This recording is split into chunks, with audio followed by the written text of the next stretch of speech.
सहना भवतु सहनौ भुनक्तु सह वीर्यं करवावहै तेजस्विनावधीतमस्तु मा विद्विषावहै। ॐ शान्ति शान्ति शान्तिः। ॐ सदाशिवसमारम्भां शङ्कराचार्यमध्यमाम् अस्मदाचार्यपर्यन्तां वन्दे गुरुपरम्परां। श्रुतिस्मृतिपुराणानाम् आलयं करुणालयं नमामि भगवत्पादं शङ्करं लोकशङ्करं। शङ्करं शङ्कराचार्यं केशवं बादरायणं सूत्रभाष्यकृतौ वन्दे भगवन्तौ पुनः पुनः। ईश्वरो गुरुरात्मेति मूर्तिभेदविभागिने व्योमवद्व्याप्तदेहाय दक्षिणामूर्तये नमः। सच्चिदानन्दरूपाय विश्वोत्पत्त्यादिहेतवे तापत्रयविनाशाय श्रीकृष्णाय वयं नुमः। ॐ नमो ब्रह्मादिभ्यो ब्रह्मविद्या सम्प्रदायकर्तृभ्यो वंशऋषिभ्यो महद्भ्यो नमो गुरुभ्यः। सर्वोपप्लवरहितः प्रज्ञानघनः प्रत्यगर्थो ब्रह्मैवाहमस्मि। ॐ पूर्णमदः पूर्णमिदं पूर्णात् पूर्णमुदच्यते पूर्णस्य पूर्णमादाय पूर्णमेवावशिष्यते। ॐ शान्ति शान्ति शान्तिः। हरिः ओं श्रीगुरुभ्यो नमः। हरिः ओं। साधकर्कं प्रणामं। हरि ओं नमो नारायण। अथ शुक्लयजुर्वेदीय काण्वशाः बृहदारण्यक उपनिषत् प्रथमकाण्डं मधुकाण्डं प्रथम അധ്യായം ഉപാസനാ പ്രകരണം നമ്മൾ കണ്ടു. സാമാന്യമായി വിവിധങ്ങളായ ഉപാസനകൾ യാജ്ഞവൽക്യ മഹർഷി പറഞ്ഞു തരുന്നത്. നമ്മൾ ആ ചോദ്യം ചോദിച്ചിരുന്നല്ലേ, ഗ്രൂപ്പിലിട്ട് കുറേ പേരൊക്കെ ഉത്തരം അയച്ച് അതിൽ എന്തിനാണ് ഉപാസന എന്നൊരു ചോദ്യം ഇല്ലായിരുന്നു. അപ്പം അതിൽ എല്ലാവരും മനോവിശാലത ബ്രഹ്മവിദ്യാധികാരമൊക്കെ എഴുതിയിരുന്നു. പക്ഷെ നമ്മൾ അവസാനം ചർച്ച ചെയ്ത 2 പോയിൻ്റ് കൂടെ ഉണ്ട്. അപ്പോൾ എല്ലാവർക്കും വേണ്ടി ഒന്ന് പറയുകയാണ്. നമ്മൾ അവസാനം ഒരു അരോമാർക്കൊക്കെ ഇട്ട് ചഞ്ചല എന്ന ടോപ്പിക്കിനെ അധികരിച്ചുകൊണ്ട് ചർച്ചയൊക്കെ ചെയ്തിട്ട് 2 പുതിയ കാര്യം പഠിച്ചിരുന്നില്ലേ, അതുകൂടെ കൂട്ടിച്ചേർക്കണം കേട്ടോ. എന്തായിരുന്നു? ശ്രവണ സൗകുമാര്യം കാരകദൃഷ്ടി, അതുകൂടെ ഫലത്തിൻ്റെ കൂടെ ചേർക്കണേ. നമ്മൾ അന്ന് ചർച്ച ചെയ്തിരുന്നു. തുടക്കത്തിൽ അത് പറഞ്ഞില്ല, കാരണം ചർച്ചയിലൂടെ നമുക്കത് പുതിയ വാക്കുകളായതുകൊണ്ട് പരിചയപ്പെടാമെന്ന് പറഞ്ഞ് നമ്മളത് ചർച്ച ചെയ്തിരുന്നു. അപ്പം അതുകൂടെ ചേർക്കണം. പിന്നെ അങ്ങനെ പ്രഥമ അധ്യായം കണ്ടു. ദ്വിതീയ അധ്യായത്തിലേക്ക് നമുക്ക് പ്രവേശിക്കാം. അതിനു മുമ്പ് ഇന്നലെ ഞാനൊരു ശ്ലോകം ചൊല്ലിയിരുന്നു. അപ്പോൾ ഒരുപാട് പേര് അത് വേണമെന്ന് പറഞ്ഞു. അതുകൊണ്ട് ഒന്നുകൂടെ ആ ശ്ലോകം പറയാം. വേണ്ടവർ എഴുതിയെടുക്കുക. ആചാര്യാത് പാദമാധത്തെ എന്ന് വെച്ചാൽ അറിയാം, എങ്ങനെയാണ് ഒരു വിദ്യാർത്ഥിക്ക് ബ്രഹ്മവിദ്യ കിട്ടുക എന്നായിരുന്നു അല്ലേ. ആചാര്യാത് പാദം ആധത്തെ, ആധത്തെ എന്ന് വെച്ചാൽ കിട്ടുക, സ്വീകരിക്കുക, ലഭിക്കുക എന്നുള്ള അർത്ഥമാണ്. ആചാര്യനിൽ നിന്നും പാദം, പാദം എന്ന് വെച്ചാൽ കാൽഭാഗം. ആചാര്യാത്, ആചാര്യ എന്ന് വെച്ചാൽ ആചാര്യനിൽ നിന്ന്, ഗുരുനാഥനിൽ നിന്ന് ആചാര്യാത് പാദമാദത്തെ പാദം സഹ ബ്രഹ്മചാരിണാം. പാദം സഹ ബ്രഹ്മചാരിണ. ബാക്കി കാൽഭാഗം എങ്ങനെ കിട്ടുക? സഹ ബ്രഹ്മചാരികൾ, അതായത് ഗുരുകുലങ്ങളിലെ സഹപാഠി. സഹബ്രഹ്മചാരി എന്ന് വെച്ചാൽ സഹപാഠികളിൽ നിന്ന്. പാദം സഹ ബ്രഹ്മചാരിണ. ആചാര്യാത് പാദമാദത്തെ പാദം സഹ ബ്രഹ്മചാരിണ. പിന്നെ പാദം സ്വപ്രയത്നേന. പാദം സ്വപ്രയത്നേന എന്ന് വെച്ചാൽ എന്താ? ബാക്കി കാൽഭാഗം സ്വപ്രയത്നം കൊണ്ട് നേടിയെടുക്കണം. പിന്നെ അവസാനത്തെ വരി എന്തായിരിക്കും? പാദം കാലക്രമേണ. പാദം കാലക്രമേണ എന്ന് വെച്ചാൽ എന്താണ്? നമ്മൾ കാലാന്തരത്തിൽ നമ്മൾ സാധന ചെയ്ത് വളർന്ന് വരുമ്പോൾ ബാക്കി പാദം കാൽഭാഗം നമുക്ക് വന്നു ചേരുമെന്ന്. ഒന്നുകൂടെ പറയാം. ആചാര്യാത് പാദമാദത്തെ പാദം സഹ ബ്രഹ്മചാരിണ.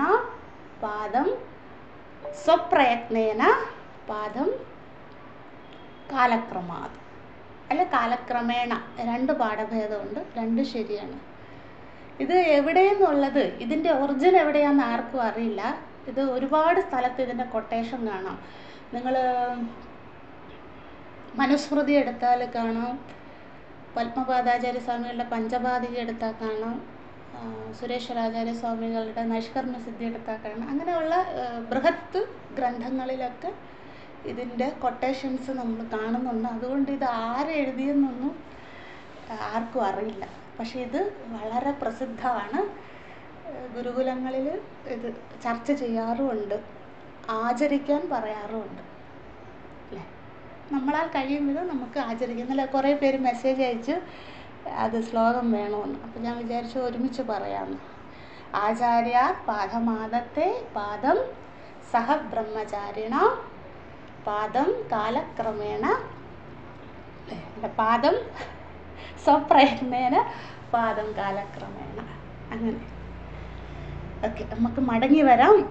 ഓം നമഃ പരമർഷിഭ്യോ നമഃ പരമർഷിഭ്യോ നമഃ പരമർഷിഭ്യ. യാജ്ഞവൽക്യ മഹർഷിയെ പ്രണമിച്ചുകൊണ്ട് നമുക്ക് ദ്വിതീയ അധ്യായം സിംഹാവലോകനത്തിലേക്ക് കടക്കാം.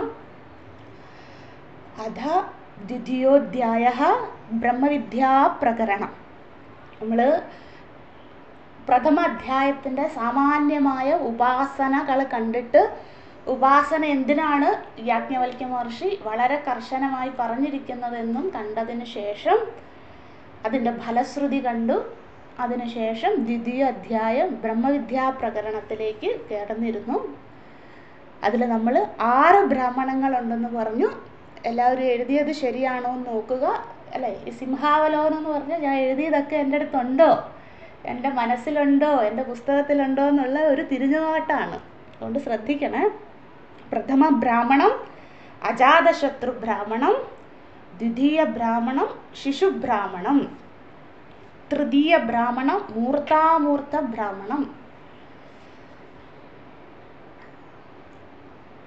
ചതുർത്ഥ ബ്രാഹ്മണം മൈത്രേയി ബ്രാഹ്മണം. പലരും അവിടെ തെറ്റിച്ചിട്ടുണ്ട്. മൈത്രേയി ദീർഘമുണ്ട്. മൈത്രേയി ബ്രാഹ്മണം. പഞ്ചമ ബ്രാഹ്മണം മധുബ്രാഹ്മണം, ഷഷ്ട ബ്രാഹ്മണം വംശബ്രാഹ്മണം. അങ്ങനെ 6 ബ്രാഹ്മണങ്ങളാണ് ഈ പ്രകരണത്തിൽ. ഈ പ്രകരണം എന്തായിരുന്നു? ടോപ്പിക്ക്. ഈ ബ്രഹ്മവിദ്യ എന്ന് പറയുന്ന വിഷയത്തോടു കൂടിയ ദ്വിതീയ അധ്യായത്തിൽ 6 ബ്രാഹ്മണങ്ങളോട് കൂടിയാണ് യാജ്ഞവൽക്യ മഹർഷി നമുക്ക് പഠിപ്പിച്ചു തരുന്നത് എന്ന് നമ്മൾ കണ്ടു. അങ്ങനെ നമ്മൾ ദ്വിതീയോധ്യായം പ്രഥമ ബ്രാഹ്മണത്തിലേക്ക് പ്രവേശിച്ചു. പ്രഥമ ബ്രാഹ്മണത്തിൽ 3 വിഷയങ്ങളാണ് നമ്മൾ ചർച്ച ചെയ്യുന്നതെന്ന് പറഞ്ഞു. ഒന്നാമത്തെ മന്ത്രം എന്താണ്? ആഖ്യായിക ആരംഭം.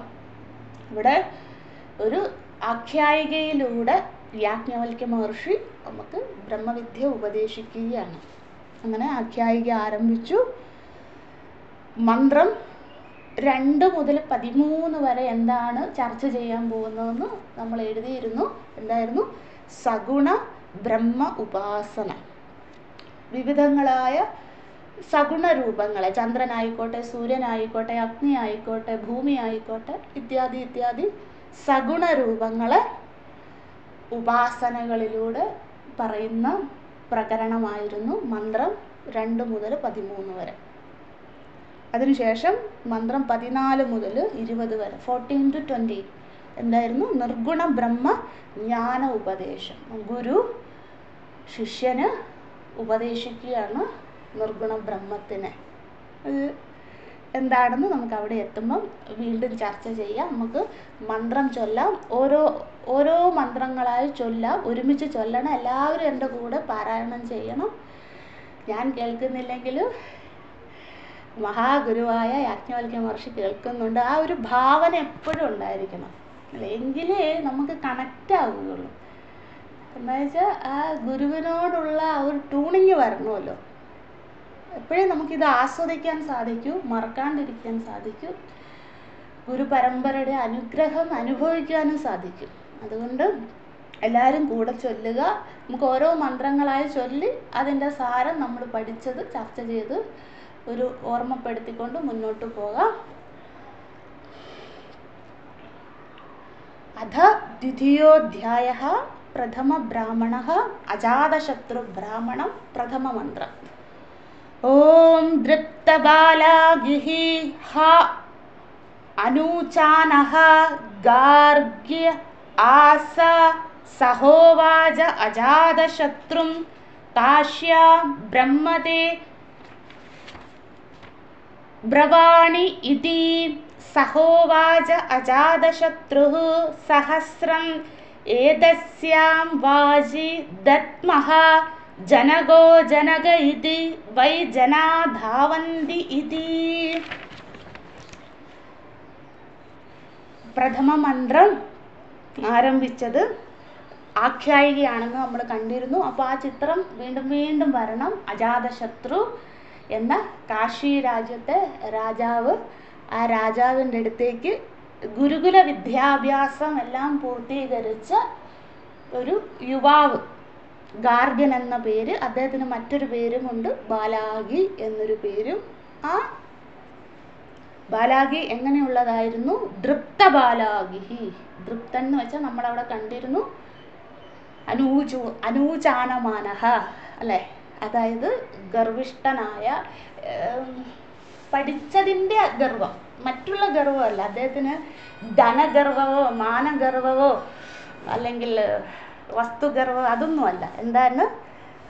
പണ്ഡിത ഗർവമായിരുന്നു അദ്ദേഹത്തിന്, അല്ലേ? ഞാൻ പണ്ഡിതനായി, അല്ലേ?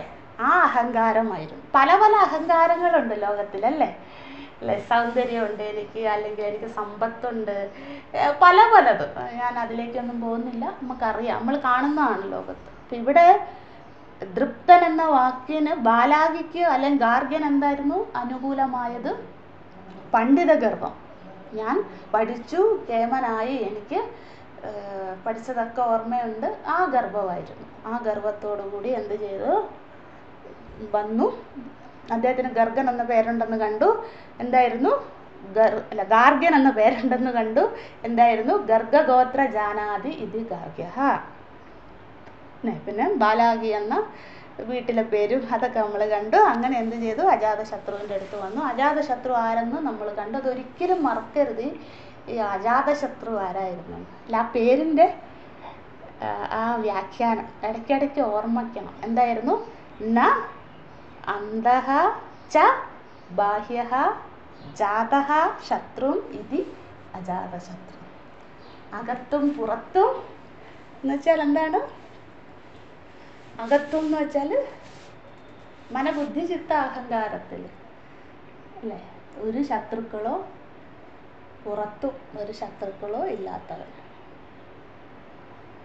ആ ആളെ വിളിക്കുന്ന പേരാണ് അജാതശത്രു. ആ അജാതശത്രു ആരായിരുന്നു? കാശിയ രാജാവായിരുന്നു. നമ്മൾ അവിടെ അധ്യാഹാര പ്രക്രിയ അവിടെയാണ് പഠിക്കാൻ തുടങ്ങിയത്. ആ ടെർമിനോളജിയും നമ്മൾ ബൃഹദാരണ്യം എത്തിയപ്പോഴാണ് പഠിച്ചത്. പലയിടത്തും ഉപയോഗിച്ചിട്ടുണ്ട്, പക്ഷെ ഈ വാക്ക് പഠിച്ചിട്ടില്ല. അതുകൊണ്ട് ഇത് ഓർക്കണം. അധ്യാഹാര പ്രക്രിയ. കാശ്യാം രാജഃ, അല്ലെ? രാജഃ എന്നുള്ള വാക്ക് അധ്യാഹാരം ചെയ്തു അവിടെ, അല്ലേ? അപ്പം കാശി രാജാവിൻ്റെ അടുത്ത് വന്നു, എനിക്ക് അങ്ങയുടെ അടുത്ത് ബ്രഹ്മോപദേശം നൽകണമെന്ന് പറയും. ബ്രഹ്മതേ ബ്രവാണി ഇതി, എനിക്ക് ബ്രഹ്മോപദേശം നൽകുവാനായിട്ടാണ് ഞാൻ അങ്ങയെ മുഖം കാണിക്കാൻ വന്നത് എന്ന് പറഞ്ഞുകൊണ്ട് അജാതശത്രുവിൻ്റെ അടുത്ത് ഗാർഗ്യൻ പറഞ്ഞു. അപ്പോൾ അജാതശത്രുവിൻ്റെ അടുത്ത് പറഞ്ഞു, എനിക്ക് പഠിക്കണമെന്നോ അല്ലെ അങ്ങ് പറയുന്ന ഞാൻ കേൾക്കാമെന്നോ ഒന്നും അല്ല പറഞ്ഞത്. എന്താണ്, ആരവിടെ ഉത്തരവ് പുറപ്പെടുവിച്ച് എന്താണ്, ഒരു 1000 പശുക്കളെ കൊടുക്കാൻ. എന്നിട്ട് പറയുന്നു, ഒരു ഹിൻഡും കൂടെ കൊടുക്കുകയാണ്. പൊതുവേ എല്ലാവരും ജനക മഹാരാജാവിൻ്റെ സഭയിലാണ്, അവിടെ വാചസഭകൾ നടക്കാറുണ്ട്, വിദ്വത് സഭകൾ നടക്കാറുണ്ട്. അപ്പോൾ അവിടെയാണ് പൊതുവെ എല്ലാവരും പോകുന്നത്. എൻ്റെ അടുത്ത് അങ്ങ് വന്നല്ലോ, ആദ്യമായിട്ടാണ് ഒരാൾ എൻ്റെ അടുത്ത് വന്നത്, അതിൻ്റെ ഒരു സന്തോഷം, ഞാൻ അങ്ങക്ക് 1000 പശുക്കളെ നൽകുന്നു എന്ന് പറഞ്ഞു. അതിൻ്റെ കൂടെ ഒരു വാക്കുണ്ട്, ജനാധാവന്തീതിന്ന്, അതായത് പൊതുജനങ്ങളുടെ അഭിപ്രായം അതാണത്. അതായത് ജനക മഹാരാജാവാണ് 1000 സ്വർണ്ണക്കുളമ്പുകളുള്ള പശുക്കളെയും അല്ലെങ്കിൽ 1000 സ്വർണ്ണ നാണയങ്ങളൊക്കെ കൊടുക്കുന്നത് ജനകൻ മാത്രമാണെന്നൊരു പൊതുജന അഭിപ്രായമാണ്. കരക്കമ്പി ഉണ്ട് നമ്മുടെ നാട്ടിലൊക്കെ പറയില്ലേ, അതെനിക്ക് മാറ്റിയെടുക്കണം, എന്താണ്, ഞാനും കൊടുക്കും എന്നുള്ള. ഇത് ഗർവം കൊണ്ടല്ല, ഇത് പരീക്ഷണമാണ്. അജാതശത്രുവിന് ഒരിക്കലും ഒരു ഗർവമല്ല, അല്ലേ, ഞാൻ വലിയ രാജാവാണ്, എനിക്ക് 1000 അല്ല 10000 പശുക്കളെ കൊടുക്കാനോ, അതല്ല. അത് ഒന്ന് പാഠം പഠിപ്പിക്കാൻ വേണ്ടിയാണ് ഗാർഗ്യന്. എന്തിനു വേണ്ടിയാണ് ഞാനിവിടെ പണ്ഡിത ഗർവത്തോടുകൂടി ഗാർഗ്യൻ വന്നത് എന്ന ആത്മപരിശോധന നടത്താൻ കൂടി വേണ്ടിയാണ് കൊടുത്തത്. അത് നമ്മൾ കണ്ടു. നമുക്ക് ഒന്നാമത്തെ മന്ത്രത്തിൽ സംശയമൊന്നും ഇല്ലെന്ന് വിചാരിക്കുന്നു. അടുത്തതിലേക്ക് പോകാം, ഒരുമിച്ച് പാരായണം ചെയ്യാം. ദ്വിതീയ മന്ത്രം. സഹോവാച ഗാർഹ്യഃ യഹ ഏവാഹ സഹ വാ ആദിത്യേ പുരുഷഃ ഏതമേവ അഹം ബ്രഹ്മ ഉപാസ ഇതി. അങ്ങനെ ഇവർ തമ്മിലുള്ള വാദപ്രതിവാദം ആരംഭിക്കുകയാണ്. നമ്മൾ പറഞ്ഞിരുന്നു, തർക്കത്തിനായി വന്നയാളെ ശാസ്ത്രം വിളിക്കുന്ന പേരാണ് പൂർവപക്ഷി. അപ്പോൾ ഇവിടെ പൂർവപക്ഷി ആരാണ്? ഗാർഗ്യൻ. സിദ്ധാന്തി, ഓപ്പോസിറ്റ്. തർക്കത്തിന് ആരോടാണോ തർക്കിക്കുന്നത് ആ തർക്കം കേൾക്കുന്നയാളെ വിളിക്കുന്ന പേരാണ് സിദ്ധാന്തി എന്നത്. അപ്പോൾ സിദ്ധാന്തി ആരാണ്? അജാതശത്രു അല്ലേ. പൂർവപക്ഷി ഗാർഗ്യൻ, സിദ്ധാന്തി അജാതശത്രു. പൂർവപക്ഷി എന്ന് വെച്ചാൽ തർക്കത്തിന് വന്നയാൾ, തർക്കത്തെ സ്വീകരിക്കുന്നയാൾ സിദ്ധാന്തി. അപ്പോൾ പൂർവപക്ഷി പറയുകയാണ് എന്താണ്? ഗാർഗ്യൻ അല്ലെ ബാലാകി പറയുകയാണ് എന്താണ്? ഞാൻ അങ്ങക്ക് ഉപാസന പറഞ്ഞു തരാം അല്ലെ. സാധാരണ നമ്മളൊക്കെ കാണാറുണ്ട്, അതേപോലെ തന്നെ ആ പാറ്റേൺ തന്നെ ഗാർഗ്യൻ ഫോളോ ചെയ്യുകയാണ്. സാധാരണ ഗുരുകുലങ്ങളിൽ ചെല്ലുമ്പോൾ ആദ്യമൊന്നും ഗുരുനാഥൻ ബ്രഹ്മവിദ്യ ഉപദേശിക്കില്ല. നമ്മൾ പലയിടത്തും കണ്ടതാണ്. ഒന്നെങ്കിൽ കർമ്മയോഗാദി സാധനകൾ ഉപദേശിക്കും, അല്ലെങ്കിൽ ഉപാസന ഉപദേശിക്കും. അങ്ങനെ ഉപാസനകളിലൂടെ അധികാരം വളർത്തുന്ന സാധകന് അധികാരിയായെന്ന് കാണുമ്പോഴാണ് ബ്രഹ്മവിദ്യ ഉപദേശം നൽകുന്നത്. നമ്മൾ പലയിടത്തും കണ്ടത്. അല്ലെ പരീക്ഷണങ്ങൾ, ഉപാസന അല്ലെങ്കിൽ പരീക്ഷണം കാണുന്നതാണ് അല്ലേ. ഒരുപാട് ഇപ്പം പെട്ടെന്ന് ഓർമ്മ വരുന്ന നചികേതസാണ് അല്ലേ. 3 ദിവസം പട്ടിണി കിടന്ന കുട്ടി അല്ലേ. പല പല ഭോഗങ്ങളും വാഗ്ദാനം ചെയ്ത യമധർമ്മൻ അല്ലേ. ആ പരീക്ഷണങ്ങളൊക്കെ നമ്മൾ പലയിടത്തും കണ്ടത്. ഉദ്ദാലകനും ശ്വേതകേതു ആയിക്കോട്ടെ 15 ദിവസം പട്ടിണിക്കിട്ടത്, അങ്ങനെ ഒരുപാട് സ്ഥലത്ത്. അപ്പോൾ എങ്ങനെയാണ് ഗുരുകുലത്തിലൊരു പാറ്റേൺ? കർമ്മയോഗം കൊടുക്കും, പരീക്ഷണം, ഗുരുവിൻ്റെ പരീക്ഷണ നിരീക്ഷണം ഉണ്ടാകും, പിന്നെ ഉപാസന ഉണ്ടാകും. ഇതാണ്. അപ്പോൾ ഈ ഗാർഗ്യൻ ഗുരുകുലത്തിൽ പഠിച്ചുകൊണ്ട് ഗുരുകുലത്തിൻ്റെ രീതിയൊക്കെ ഗാർഗ്യൻ അറിയാം. അതുകൊണ്ട് എന്ത് ചെയ്തു? ഞാൻ അങ്ങക്ക് ബ്രഹ്മോപദേശം ബ്രഹ്മതേ പ്രവക്ഷ്യാമി എന്നാ പറഞ്ഞു. ഞാൻ ബ്രഹ്മോപദേശം നൽകാം, പക്ഷേ ബ്രഹ്മോപദേശത്തിന് മുമ്പ് ഞാൻ പറയുന്ന ഉപാസനയൊക്കെ അങ്ങ് ചെയ്യണം. അതുകൊണ്ട് ഞാൻ ആദ്യം ഉപാസന ഉപദേശം നൽകാം. അങ്ങനെ ഉപാസന ഉപദേശമായിരുന്നു. എന്താണ്? ഞാൻ ആദിത്യനെയാണ് പരമാത്മാവായി കണ്ടു ഉപാസിക്കുന്നത് ആദിത്യനാണെന്ന് പറഞ്ഞുകൊണ്ട് അത് നമ്മൾ കണ്ടു. അതിലേക്ക് കൂടുതൽ പോകുന്നില്ല. ആ ഒരു ടേബിൾ മാത്രം മതി നിങ്ങളുടെ അടുത്ത് മനനത്തിന്, അല്ലേ? അപ്പം ആദിത്യ ഉപാസന പറഞ്ഞു. അതിനെ സിദ്ധാന്തി ഖണ്ഡിക്കുന്നു, അജാതശത്രു ഖണ്ഡിച്ചു. എന്തായിരുന്നു? എന്നോടിത് സംവദിക്കാൻ വരണ്ട. എന്തുകൊണ്ടത് പറഞ്ഞു? ആ വാക്ക് വളരെ ഇമ്പോർട്ടൻ്റ് ആണ്. നമ്മൾ ഒരിക്കലും അത് ചെയ്യരുത്. അതുകൊണ്ടാണ് ഇമ്പോർട്ടൻ്റ് എന്ന് പറഞ്ഞത്. എന്താണ്? ഇത്രയും ധാർഷ്ട്യത്തോടുകൂടി അജാതശത്രു പറഞ്ഞത് മാമാ ഏതസ്മിൻ സംവദിഷ്ടാഹ എന്ന് എന്തുകൊണ്ട് പറഞ്ഞു? സമ്പ്രദായ വിത്താണ് അജാതശത്രു. പിന്നെ എന്താണ്? ശാസ്ത്ര ആനർത്ഥക്യ ദോഷം, അല്ലേ? ശാസ്ത്രത്തിനെ നമ്മുടേതായ രീതിയിൽ പ്രസൻറ്റ് ചെയ്താൽ, അല്ലേ, അല്ലെങ്കിൽ പ്രചാരം ചെയ്താൽ, അധ്യയനം ചെയ്താൽ, അധ്യാപനം ചെയ്താൽ ശ്രുതിയുടെ ദോഷം ഉണ്ടാകും. എനിക്ക് പരമ്പരകളുടെ അനുഗ്രഹം ഇല്ലാണ്ടായി പോകും. അതുകൊണ്ട് ഞാനത് ചെയ്യില്ല കൊണ്ട് പൂർവപക്ഷിയെ ഖണ്ഡിച്ചു. എന്നോടിത് പറയണ്ട എന്ന് പറഞ്ഞു. പിന്നെ എന്താണ്? ബ്രഹ്മലക്ഷണം പറഞ്ഞു. എന്താണ്? ആദിത്യനും അധിഷ്ഠാനമായിരിക്കുന്ന, സർവറ്റിനും അധിഷ്ഠാനമായിരിക്കുന്ന പരമാത്മാവിനെയാണ് ഞാൻ ബ്രഹ്മനായി ഉപാസിക്കുന്നത്, സാധന അനുഷ്ഠിക്കുന്നത്. ആരാണോ ഈ വിധം സാധന അനുഷ്ഠിക്കുന്നത് അവർക്ക് എന്താണ് ഫലമെന്നും അദ്ദേഹം പറഞ്ഞിരുന്നു, അല്ലേ? അധിഷ്ഠാഹ സർവേഷാ ഭൂതാന മൂർധ രാജാ ഭവതി എന്ന് പറഞ്ഞ് രണ്ടാമത്തെ മന്ത്രത്തിൽ മുഖ്യഫലം മാത്രമേ പറഞ്ഞുള്ളൂ, അല്ലേ? അങ്ങനെ രണ്ടാമത്തെ മന്ത്രം കഴിഞ്ഞു. വീണ്ടും പൂർവപക്ഷി തർക്കിക്കാനായിട്ട് വരികയാണ്. മൂന്നാമത്തെ മന്ത്രം നമുക്ക് ഒരുമിച്ച് ചൊല്ലാം.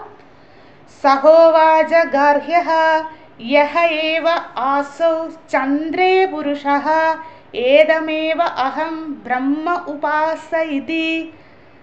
സഹോവാച അജാതശത്രുഃ മാമാ ഏതസ്മിൻ സംവദിഷ്ടാഃ ബൃഹൻ പാണ്ഡരവാസഃ സോമോ രാജ ഇതി വാ അഹം ഏതം ഉപാസ ഇതി.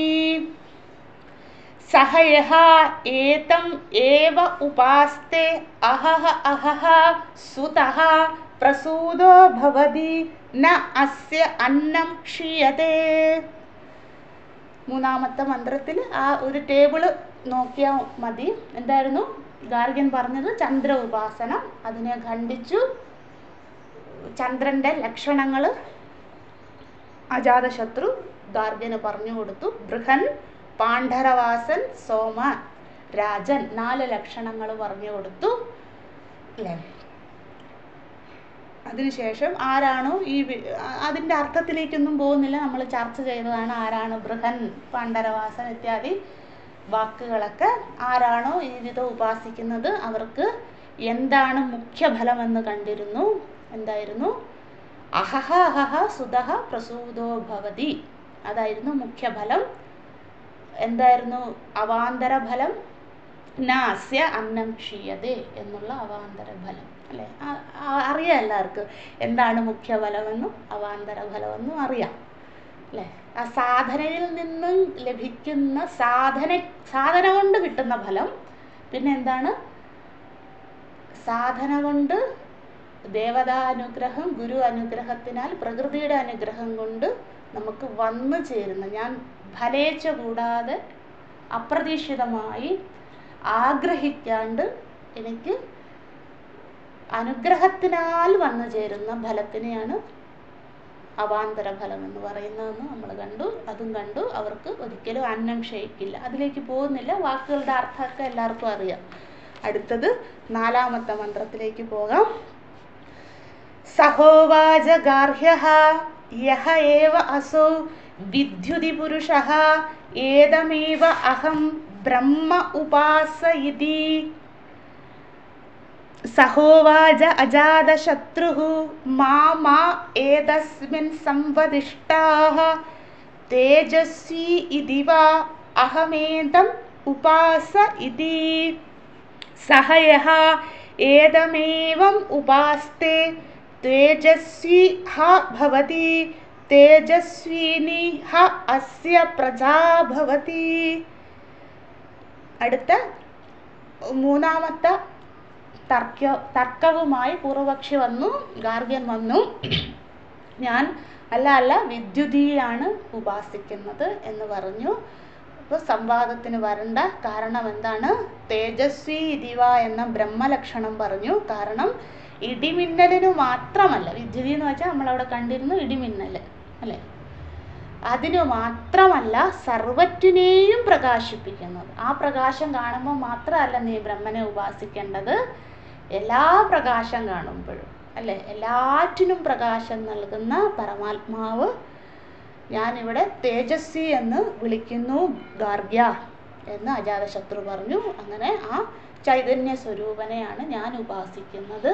ആരും എന്നെ ഞാൻ ഉപാസിക്കുന്നത് പോലെ എല്ലാറ്റിലും ചൈതന്യത്തെ കാണുന്നത് അല്ലെ, എല്ലാ ചൈതന്യവും, ഇടിമിന്നൽ മാത്രമല്ല, നമ്മൾ ദീപം കാണുമ്പോഴും അല്ലെങ്കിൽ ലൈറ്റ് കാണുമ്പോഴും എന്ത് പ്രകാശം കണ്ടോട്ടെ, അല്ല മിന്നാമിനിങ്ങനെ ആയിക്കോട്ടെ, നക്ഷത്രങ്ങളെ ആയിക്കോട്ടെ, ഏത് പ്രകാശം കാണുമ്പോഴും പരമാത്മാവിൻ്റെ പ്രകാശരൂപമാണ് അതെന്ന് ആര് നനയ്ക്കുന്നുവോ അവർക്ക് എന്താണ് ഫലം? അവരും തേജസ്വരൂപികളായി മാറും. അവർക്ക് ഉള്ള പ്രജാകളും അല്ലേ, പരമ്പരകളും ഈ തേജസ്വരൂപിയെ അറിയുവാനുള്ള ഭാവത്തോടു കൂടിയുള്ള ജനനമായിരിക്കും. അതിന് മഹത്വബുദ്ധി കൂടിയുള്ള ആചരണമായിരിക്കും അവരുടെ പുത്രപൗത്രാദികളും എന്ന് നമ്മൾ കണ്ടു. അടുത്ത മന്ത്രം, അഞ്ചാമത്തെ മന്ത്രം. സഹോവാച ഗാർഹ്യഃ യഹ ഏവ അയം ആകാശേ പുരുഷഃ ഏതമേവ അഹം ബ്രഹ്മ ഉപാസ ഇതി. സഹോവാച അജാതശത്രുഃ മാമാ ഏതസ്മിൻ സംവദിഷ്ടാഃ പൂർണ്ണം അപ്രവൃത്തി ഇതി വാ അഹം ഏതം ഉപാസ ഇതി. സഹ യഃ ഏതമേവ ഉപാസ്തേ പൂര്യതേ പ്രജയാ പശുഭിഃ ന അസ്മാദ് ലോകാത് പ്രജാ ഉദ്വർത്തതേ. അടുത്ത നാലാമത്തെ ഉപാസന. പൂർവപക്ഷി അല്ലെങ്കിൽ ഗാർഗ്യൻ തർക്കിക്കാൻ വരികയാണ്. അല്ല ഞാൻ ആകാശപുരുഷനെയാണ് ഉപാസിക്കുന്നത് എന്ന് പറഞ്ഞു. അപ്പം ഗാർഗ്യനോടായിക്കൊണ്ട് അജാതശത്രു പറഞ്ഞു, എന്നോട് തർക്കത്തിന് വരണ്ട, കാരണം എന്താണ്? പരമാത്മാവ് പൂർണ്ണമാണ്, അപ്രവൃത്തിയാണ് ഇത്യാദി ലക്ഷണങ്ങൾ നമ്മൾ കണ്ടു. പരമാത്മാവ് എന്താണ്? പൂർണ്ണം എന്ന വാക്കിൻ്റെ അർത്ഥമൊക്കെ നമ്മളവിടെ ചർച്ച ചെയ്തിരുന്നു. പൂർണ്ണം എന്ന് വെച്ചാൽ അധിഷ്ഠാനം, ആധാരം ഇത്യാദി അർത്ഥങ്ങൾ. എല്ലാറ്റിനും, ആകാശത്തിന് മാത്രമല്ല, നീ കാണുന്ന നീലാകാശത്തിന് മാത്രമല്ല പരമാത്മാവ് ആധാരമായിരിക്കുന്നത്, എല്ലാറ്റിനും ആധാരമായിരിക്കുന്നു എന്ന് അവിടെ പറഞ്ഞു. പിന്നെ അപ്രവൃത്തി എന്നുള്ള അടുത്ത ലക്ഷണം പറഞ്ഞു. അതായത് അവിടെയും നമ്മൾ കണ്ടിരുന്നു നിഷ്ക്രിയവാൻ എന്നുള്ള അർത്ഥമാണ്.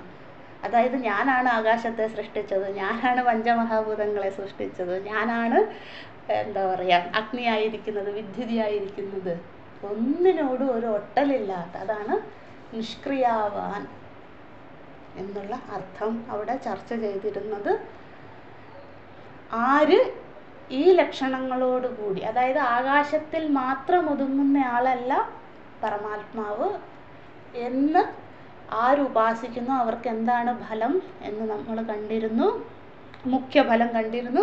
പൂര്യതേ, അവരും പൂര്യത എന്ന വാക്ക് അഭിവർദ്ധത എന്ന് നമ്മൾ കണ്ടിരുന്നു. അവർക്ക് എന്തൊക്കെ അഭിവർത്തികൾ ഉണ്ടാകും? പ്രജകൾ, പശുക്കൾ, സന്തതി പരമ്പരകൾ, അവരുടെ കുലം എല്ലാം പരമാത്മാവിനെ എല്ലാറ്റിലും കാണാൻ സാധിക്കുന്ന ഒരു മനോഭാവത്തോടു കൂടി ഉള്ളതായിരിക്കും എന്ന് മുഖ്യഫലവും ഗൗണഫലവും കണ്ടു. പിന്നെ നമ്മൾ എന്താണ്? ന അസ്മാദ് ലോകാത് പ്രജാ ഉദ്വർദ്ധത, അതായത് അവരുടെ കുലപരമ്പരകളിൽ വന്ധ്യാമാതാവ് ഉണ്ടാവില്ല. അതായത് അവരുടെ സന്തതി പരമ്പരകൾ ഒന്നിനു തുടരെയായി തുടർന്നുകൊണ്ടേയിരിക്കും. അതിനൊരു ഭംഗം വരികയില്ല. എന്ന് വെച്ചാൽ ദുർപുത്രന്മാരുണ്ടാകുമെന്നല്ല, വന്ധ്യാമാതാവിന് എന്തായിരിക്കും? സത്പുത്രന്മാരാൽക്കാൾ ഉള്ള പ്രജാപരമ്പര ഉണ്ടാകും എന്ന് നമ്മളവിടെ ചർച്ച ചെയ്തിരുന്നു. അടുത്ത എന്തായിരുന്നു? 6ാമത്തെ മന്ത്രത്തിലേക്ക് പോകാം. 5ാമത്തെ ഉപാസന. സഹോവാച ഗാർഹ്യഃ യഹ ഏവ അയം വായൗ പുരുഷഃ ഏതം ഏവ അഹം ബ്രഹ്മ ഉപാസയിതി. സഹോവാച അജാതശത്രുഃ മാമാ ഏതസ്മിൻ സംവദിഷ്ടാഃ ഇന്ദ്രഃ വൈകുണ്ഠഃ അപരാജിതാഃ സേനാ ഇതി വാ അഹമേതം ഉപാസയിതി. സഹയഃ ഏതം ഏവം ഉപാസ്തേ ജിഷ്ണുഃ അപരാജിഷ്ണുഃ ഭവതി അന്യതസ്ത്യാജ്യായി. അടുത്ത 5ാമത്തെ ഉപാസന ഗാർഗ്യൻ പറഞ്ഞു സിദ്ധാന്തിയോട്. എന്താ പറഞ്ഞത്? ഞാൻ വായുപുരുഷനെയാണ് ഉപാസിക്കുന്നത് എന്ന് പറഞ്ഞു. അജാതശത്രു പറഞ്ഞു വായു എന്ന രൂപത്തിൽ മാത്രമല്ല ഗാർഗ്യ പരമാത്മാവ് ഉള്ളത്. പരമാത്മാവ് ആരാണ്? എല്ലാറ്റിനും നേതാവായിരിക്കുന്നവനാണ്, വൈകുണ്ഠനാണ്, അപരാജിതനാണ് എന്ന ഇത്യാദി അർത്ഥങ്ങളൊക്കെ നമ്മൾ കണ്ടിരുന്നു. ഇന്ദ്രൻ എന്ന വാക്കിൻ്റെ അർത്ഥം അവിടെ നേതാ, വൈകുണ്ഠൻ എന്ന വാക്കിൻ്റെ അർത്ഥം നമ്മൾ കണ്ടിരുന്നു. വിഗതഃ കുണ്ഠഃ, അല്ലേ? ഒരിക്കലും ഒരു ദുഃഖത്തിനാൽ ഭഗവാനെ ദുഃഖിപ്പിക്കാൻ സാധിക്കാതെ, അതാണ് വൈകുണ്ഠം എന്ന വാക്കിൻ്റെ അർത്ഥം നമ്മൾ കണ്ടു. പിന്നെ എന്താ? അപരാജിഷ്ണുഹു, അവിടെയും നമ്മൾ കണ്ടിരുന്നു അന്തർശത്രുഹു ന ബാഹ്യശത്രുഹു. അവിടെയും അകത്തും പുറത്തും ഒരു ശത്രുക്കളാലും പരാജയപ്പെടുത്തുവാൻ സാധിക്കാത്തതാരോ ആ സ്വരൂപനെയാണ് അപരാജിതൻ എന്ന് വിളിക്കുന്നത്. അതിൻ്റെ സേനാനായകനായാണ് എന്ന് നമ്മൾ കണ്ടു. ആരാണോ ഈ വിധം ഉപാസിക്കുന്നത് അവർക്ക് എന്താണ്? അവരും ജിഷ്ണുവായി മാറും. ജിഷ്ണു എന്ന വാക്കിൻ്റെ അർത്ഥം എന്താ? നിത്യം ജയശീലവാൻ, അല്ലേ? അവർ ഏതൊരു കാര്യത്തിന് ഇറങ്ങിയാലും അവിടെ ജയിച്ചിട്ടേ മടങ്ങി വരികയുള്ളൂ. അങ്ങനെയുള്ള സ്വഭാവികളായി മാറും ആരാണോ പരമാത്മാവിനെ ഉപാസിക്കുന്നത്. അവർക്ക് കിട്ടുന്ന മുഖ്യഫലം, അവാന്തര ഫലം എന്താ? അന്യതസ്ത്യാജ്യായി. അതായത് ശത്രുക്കളെ ജയിക്കുക എന്നുള്ളത് ശീലമാക്കിയെന്ന്. എത്ര വലിയ മഹാബാഹുക്കൾ വന്നാലും അവരെ ജയിക്കാൻ സാധിക്കില്ല. അതായത് ഒരു രീതിയിലും തളർത്താൻ കഴിയാത്തവരായി മാറും. ആ ഒരു മനോബലം, ശരീരബലം അവർക്ക് വന്നു ചേരും. അതാണ് അവാന്തര ഫലം എന്ന് കണ്ടു. അടുത്ത മന്ത്രത്തിലേക്ക് പോകാം. 7ാമത്തെ മന്ത്രം. സഹോവാച ഗാർഹ്യഃ യഹ ഏവ അയം അഗ്നൗ പുരുഷഃ ഏതമേവ അഹം ബ്രഹ്മ ഉപാസ ഇതി. സഹോവാച അജാതശത്രുഃ മാമാ ഏതസ്മിൻ സംവദിഷ്ടാഃ വിശാസഹിഃ ഇതി വാ അഹം ഏതം ഉപാസ ഇതി. സഹയഃ ഏതമേവ ഉപാസ്തേ വിശാസഹിഃ ഹ ഭവതി വിശാസഹിഃ ഹ അസ്യ പ്രജാ ഭവതി. 7ാമത്തെ മന്ത്രത്തിൽ അഗ്നിപുരുഷനെ, അതായത് 6ാമത്തെ ഉപാസന പറഞ്ഞു കൊടുത്തു. അവിടെയാണ് നമ്മൾ ശാസ്ത്ര അനർത്ഥക്യ ദോഷമൊക്കെ ചർച്ച ചെയ്തിരുന്നത്. എല്ലാവരുടെയും പുസ്തകത്തിലുണ്ടെന്ന് വിചാരിക്കുന്നു അതൊക്കെ, അല്ലേ? ആരാണോ അഗ്നിപുരുഷനായിട്ട് ഉപാസന. അപ്പം അജാതശത്രു സിദ്ധാന്തി അതിനെ ഖണ്ഡിച്ചു. പരമാത്മാവ് എന്താണ്? വിശാസഹിയാണെന്ന്. വിശാസഹി എന്ന വാക്കിൻ്റെ അർത്ഥം നമ്മൾ കണ്ടിരുന്നു. എന്തൊക്കെ നമ്മൾ അർപ്പിക്കുന്നു ഹൗസിലേക്ക് അതിനെയൊക്കെ സ്വീകരിക്കുന്നവൻ എന്നുള്ള അർത്ഥം അവിടെ ചർച്ച ചെയ്തിരുന്നു, അല്ലേ? ആരാണോ ഈ വിധം ഉപാസിക്കുന്നത് അവർക്കും എന്താണ്? എല്ലാറ്റിനെയും ഒരുപോലെ സ്വീകരിക്കുവാനുള്ള മനസ്സ്, അല്ല? അവിടെ നമ്മൾ എന്താ ചർച്ച ചെയ്യുന്നത്? എന്താണോ അഗ്നികുണ്ഡത്തിൽ, അഗ്നിയുടെ സ്വഭാവം, അല്ലെ? ദാഹകൻ എന്നാണ് അഗ്നിയുടെ പര്യായം തന്നെ. എല്ലാറ്റിനെയും ദഹിപ്പിക്കുക, സ്വീകരിക്കുക, അല്ലേ? അപ്പം അഗ്നി പോലെ ആയി മാറുമെന്ന് ഈ ഉപാസകനും എങ്ങനെ ഉപാസിച്ചാൽ പരമാത്മാവ് എല്ലാറ്റിനെയും സ്വീകരിക്കുക അല്ലെ. അതാണ് സനാതനധർമ്മം പഠിപ്പിക്കുന്നത് അല്ലേ.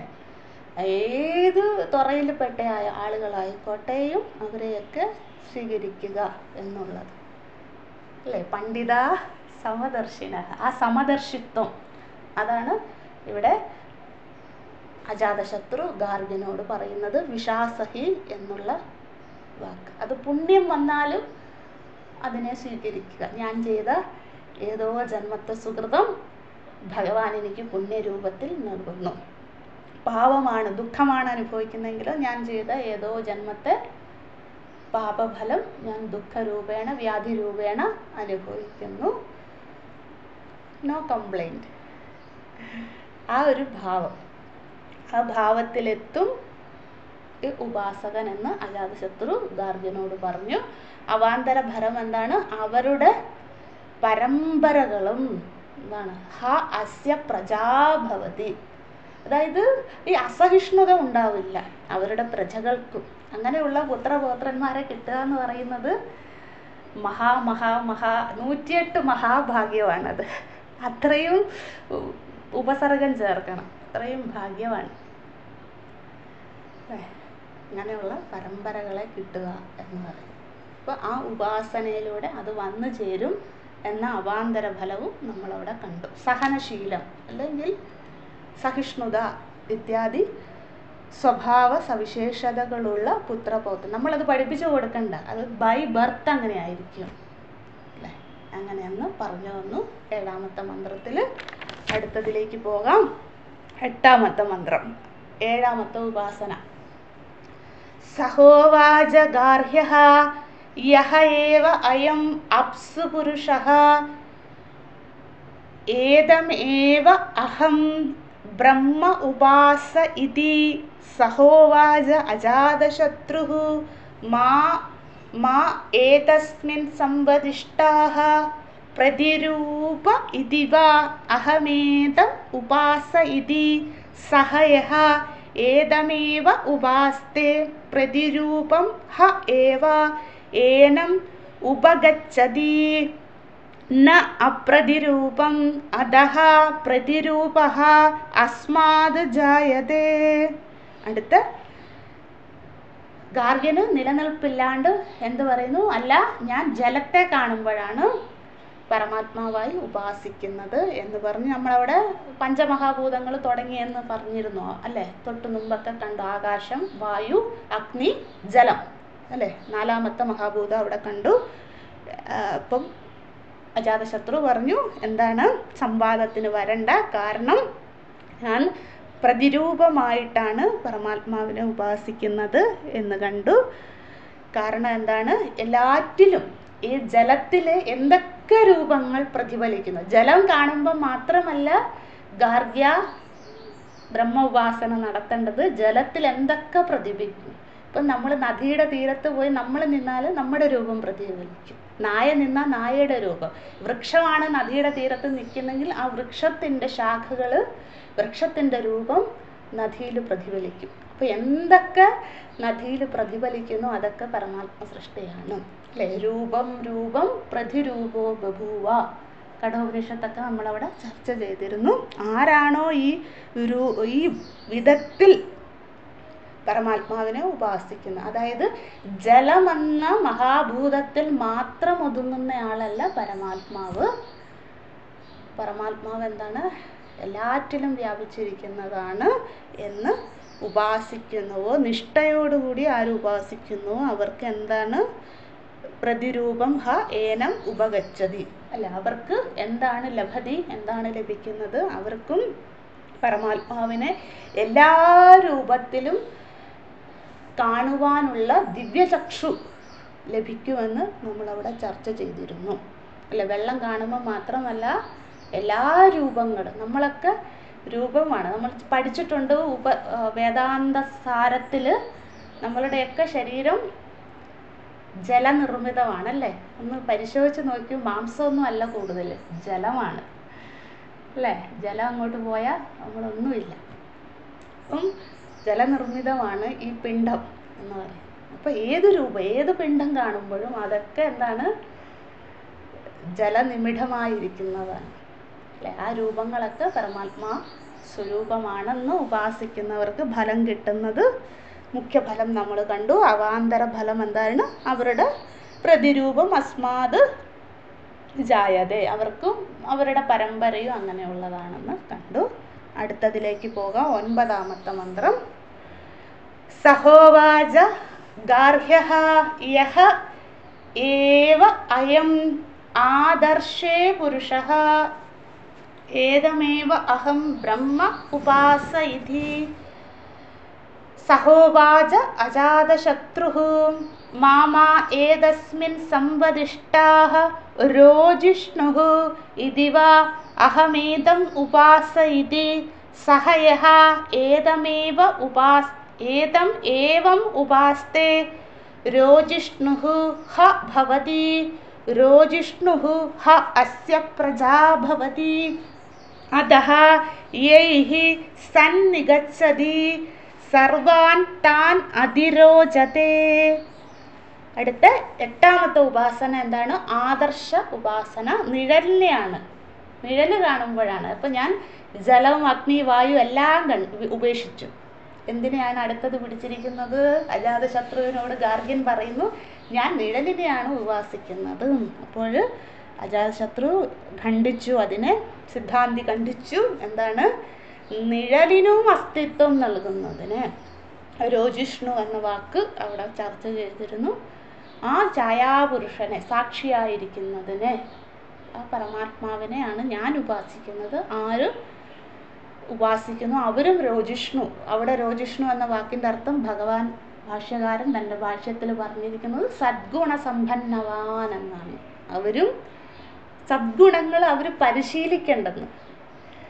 എല്ലാ നിഴലിലും ഈശ്വരനെ ദർശിക്കുന്നവർക്ക് സദ്ഗുണങ്ങൾ പരിശീലിക്കണ്ട. നമ്മളെ ചെറുപ്പത്തിൽ സദ്ഗുണങ്ങൾ പഠിപ്പിക്കില്ലേ? സത്യം വധ അല്ലേ, ധർമ്മചര, നീ സത്യമേ പറയാവൂ അല്ലെ, ആരുടെയും ഒന്നും മോഷ്ടിക്കരുത് അല്ലെ, ആരോടും ക്രൂരമായി ഇത്യാദി ഇത്യാദി സദ്ഗുണങ്ങൾ നമ്മളെ ചെറുപ്പത്തിൽ മാതാപിതാക്കൾ അല്ലെ ഗുരുജനങ്ങളൊക്കെ പഠിപ്പിച്ചു തരില്ലേ? ഇതൊന്നും പഠിപ്പിക്കേണ്ടെന്ന്. ആ കുട്ടി ജനിക്കുമ്പോഴേ അങ്ങനെയായിരിക്കും. സദ്ഗുണ സമ്പന്നവൻ. സമ്പന്നം എന്ന് വെച്ചാൽ എന്താണ്? സമ്പന്നൻ എന്ന വാക്കിൻ്റെ അർത്ഥം ധാരാളം ഉള്ളവൻ എന്നല്ല. അത് ധാരാളം മറ്റുള്ളവർക്ക് നൽകാൻ മനസ്സുള്ളവൻ എന്നാണ് സമ്പന്നൻ എന്ന വാക്കിൻ്റെ അർത്ഥം. എൻ്റെ അടുത്ത് ഒരുപാട് സമ്പാദ്യമുണ്ട് എന്ന് പറഞ്ഞ് ഞാൻ സമ്പന്നനാവില്ല. ശാസ്ത്രം പറയുന്ന അർത്ഥമാണ് കേട്ടോ. വ്യവഹാരത്തിൽ സമ്പന്നൻ എന്ന് വെച്ചാൽ ധാരാളം സമ്പത്തുള്ളവൻ എന്നാണ്. ശാസ്ത്രത്തിൽ സമ്പന്നൻ എന്ന് വെച്ചാൽ എന്താണ്?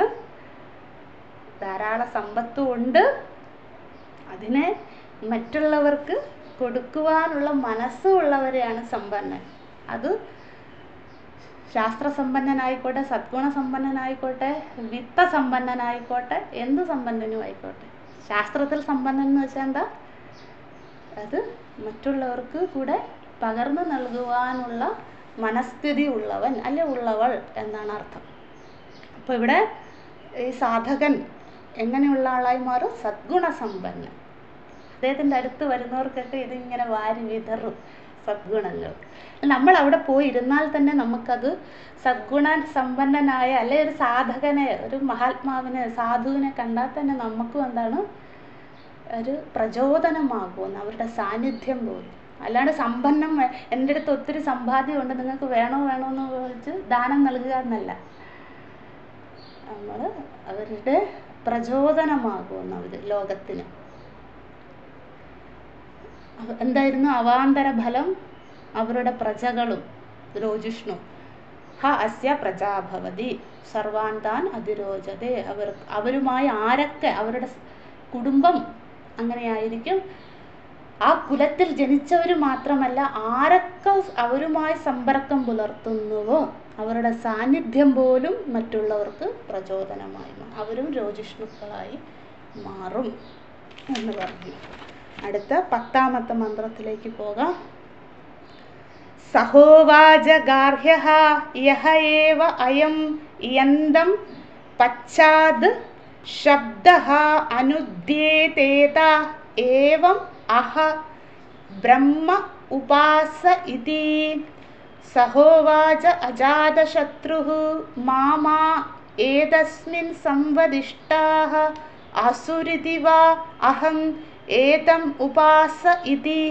സഹ യഃ ഏതമേവ ഉപാസ്തേ സർവം ഹ ഏവ അസ്മിൻ ലോകേ ആയുരേതി. ന ഏനം പുരാകാലാത് പ്രാണഃ ജഹാതി. അടുത്ത 9ാമത്തെ ഉപാസന പറഞ്ഞു. എന്താണ്? അല്ല, ഞാൻ ശബ്ദ ഉപാസനയാണ്. അവിടെ നമ്മൾ ശബ്ദം എന്ന വാക്കിൻ്റെ അർത്ഥം കണ്ട്, ആരെങ്കിലും നടന്നു പോകുമ്പോൾ അവരുടെ കാൽപാദത്തിൻ്റെ ശബ്ദം അല്ലെങ്കിൽ ഉച്ഛ്വാസ നിശ്വാസങ്ങളുടെ ശബ്ദം കേൾക്കുമ്പോൾ, മറ്റു ശബ്ദമൊക്കെ കേൾക്കുമ്പോൾ എനിക്ക് ഈശ്വര വിചാരമില്ല. ഞാൻ ഈ ശബ്ദം കേൾക്കുമ്പോൾ മാത്രമാണ് ഉപാസിക്കുക. അതാണ് അങ്ങും ചെയ്യേണ്ടതെന്ന് പറഞ്ഞപ്പോൾ അതിനെ സിദ്ധാന്തി ഖണ്ഡിച്ചു, അജാതശത്രു ഖണ്ഡിച്ചു. എന്താണ് അങ്ങ് പറയുന്നത്? പരിമിതനായ ഈശ്വരനെ ഉപാസിക്കാനാണ്. അത് ഞാൻ ചെയ്യില്ല. കാരണം പരമാത്മാവ് എല്ലാ ശബ്ദത്തിലും എല്ലാ ഉച്ഛ്വാസ നിശ്വാസങ്ങൾക്കും ഹേതുവായിരിക്കുന്നവനാണ്. ആരാണോ ഈ വിധം ഉപാസിക്കുന്നത് അവർക്ക് എന്താണ്? അകാല മൃത്യു നാസ്തി, ദുർമരണം നാസ്തി ഇത്യാദി മുഖ്യഫലവും അവാന്തര ഫലവും നമ്മൾ കണ്ടു. അടുത്തത് ഇത് രണ്ടും കൂടെ നമുക്ക് നോക്കാം. അപ്പോൾ ഉപാസന കഴിയും. അതുകൊണ്ടാണ് സഹോവാച ഗാർഹ്യഃ യഹ ഏവ അയം ദിക്ഷു പുരുഷഃ ഏതമേവ അഹം ബ്രഹ്മ ഉപാസ ഇതി. എല്ലാവരും കൂടെ ചൊല്ലണം കേട്ടോ. സഹോവാച അജാതശത്രുഃ മാമാ ഏതസ്മിൻ സംവദിഷ്ടാഃ ദ്വിതീയഃ അനപകഃ ഇതി വാ അഹമേതം ഉപാസ ഇതി.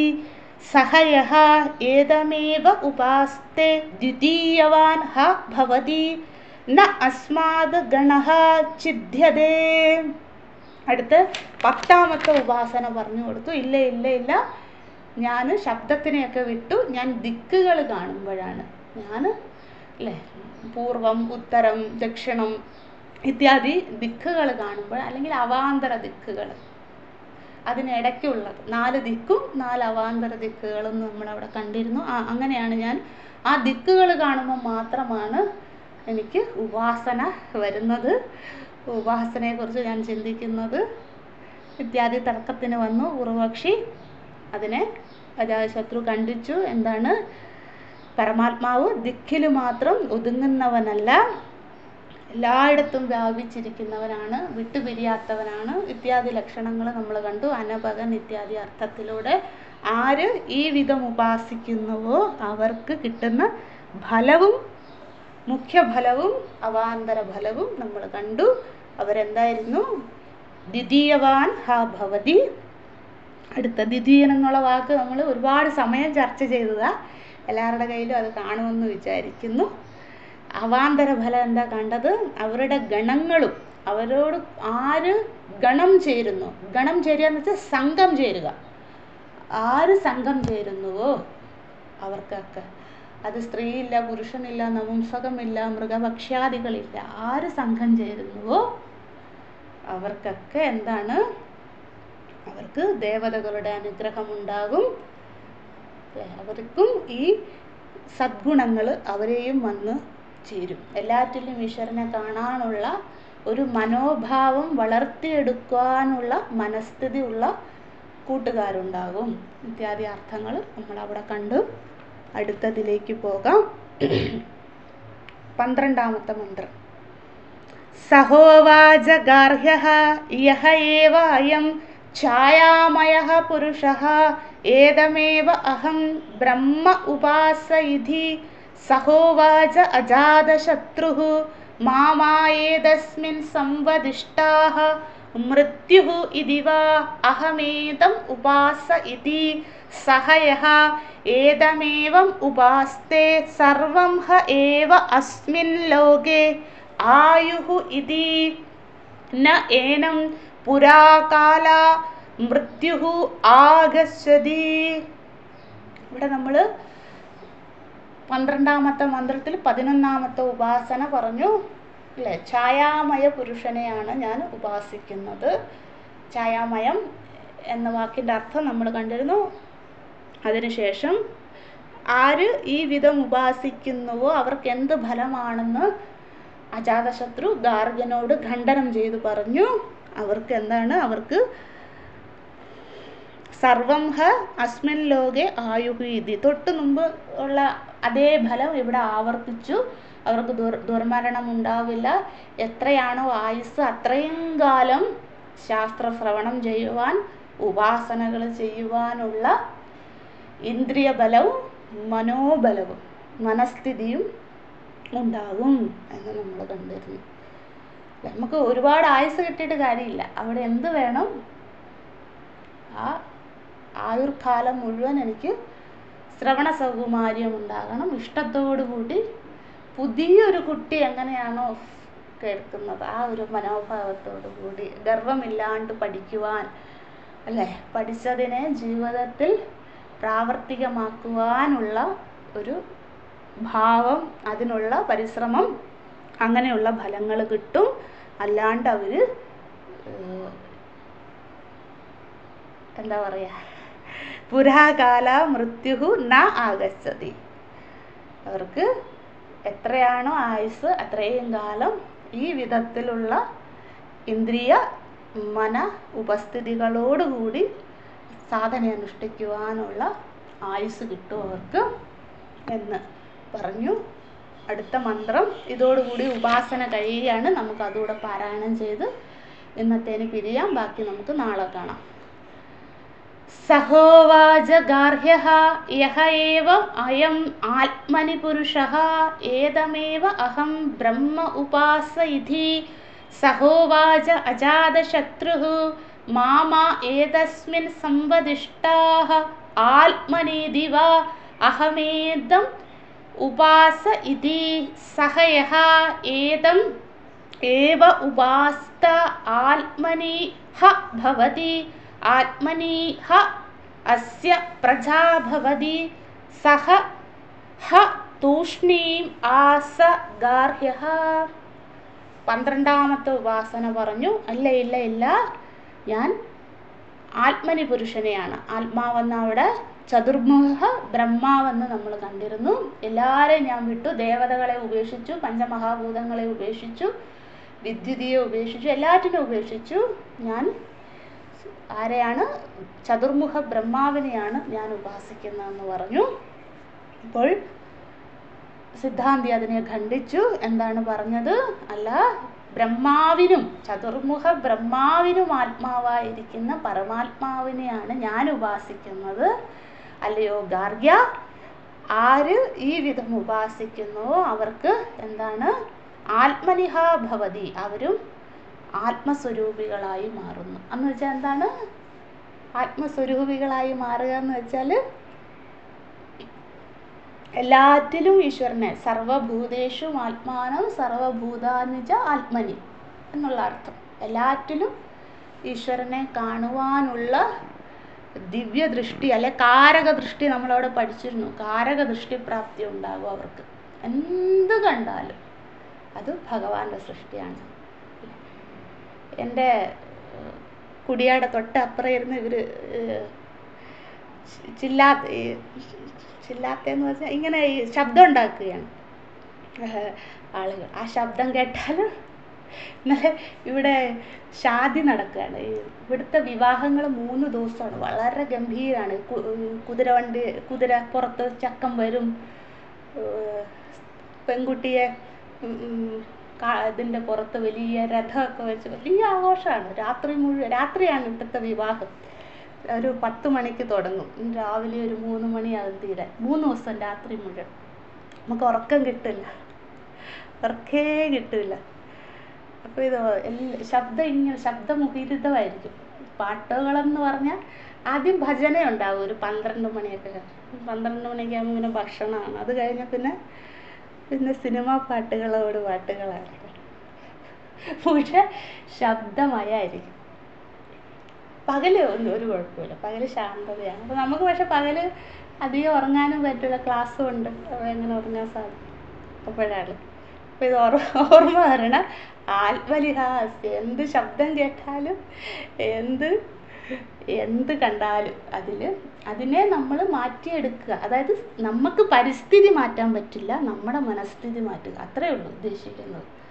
അപ്പോൾ ഏത് സാഹചര്യത്തിലാണെങ്കിലും അല്ലേ, പരിസ്ഥിതിയെ നമുക്ക് മാറ്റാൻ പറ്റില്ല, അതങ്ങനെയാണ്, അതിൻ്റെ സ്വഭാവം അങ്ങനെയാണ്. പക്ഷെ നമ്മുടെ സ്വഭാവം മനസ്ഥിതി മാറ്റുക എന്നുള്ളത് അവിടെ കണ്ടു അല്ലേ. ആര് ഈ വിധം ഉപാസിക്കുന്ന അവരുടെ പ്രജകളും അങ്ങനെയുള്ളവരായിരിക്കും എന്ന് പറഞ്ഞു. ഇനി കൂടുതൽ തർക്കിക്കാൻ സാധിക്കുന്നില്ല ആർക്ക്? ഗാർഗ്യന്. അപ്പം അദ്ദേഹത്തിൻ്റെ കയ്യിലുള്ള സ്റ്റോക്കൊക്കെ തീർന്നു. ബ്രഹ്മാവ് വരെ എത്തി. ബ്രഹ്മാവിൻ്റെ മുകളിൽ ഇനി ആരെ ഉപാസിക്കാനാണ്? അപ്പോൾ അദ്ദേഹം എന്ത് ചെയ്തു? തൂഷ്ണീമാസ്യ ഗാർഹ്യ. ഗാർഗ്യൻ അവിടെ തൻ്റെ ഗർവമെല്ലാം ശമിപ്പിച്ച് മൗനമായിരുന്നു. ബാക്കി നമുക്ക് നാളെ കാണാം. ഇതുവരെ 13 മന്ത്രങ്ങൾ വരെ എന്തെങ്കിലും സംശയം ഉണ്ടെങ്കിൽ നാളെ ചോദിക്കുക. ഓം നമോ ബ്രഹ്മാദിഭ്യോ ബ്രഹ്മവിദ്യാ സമ്പ്രദായ കർത്തൃഭ്യോ വംശഋഷിഭ്യോ മഹദ്ഭ്യോ നമോ ഗുരുഭ്യഃ. സർവോപപ്ലവരഹിതഃ പ്രജ്ഞാനഘനഃ പ്രത്യഗർത്ഥോ ബ്രഹ്മൈവാഹമസ്മി. ഓം പൂർണ്ണമദഃ പൂർണ്ണമിദം പൂർണ്ണാത് പൂർണ്ണമുദച്യതേ പൂർണ്ണസ്യ പൂർണ്ണമാദായ പൂർണ്ണമേവാവശിഷ്യതേ. ഓം ശാന്തി ശാന്തി ശാന്തി. ഹരി ഓം. ശ്രീ ഗുരുഭ്യോ നമഃ. ഹരി ഓം. ഹരി ഓം.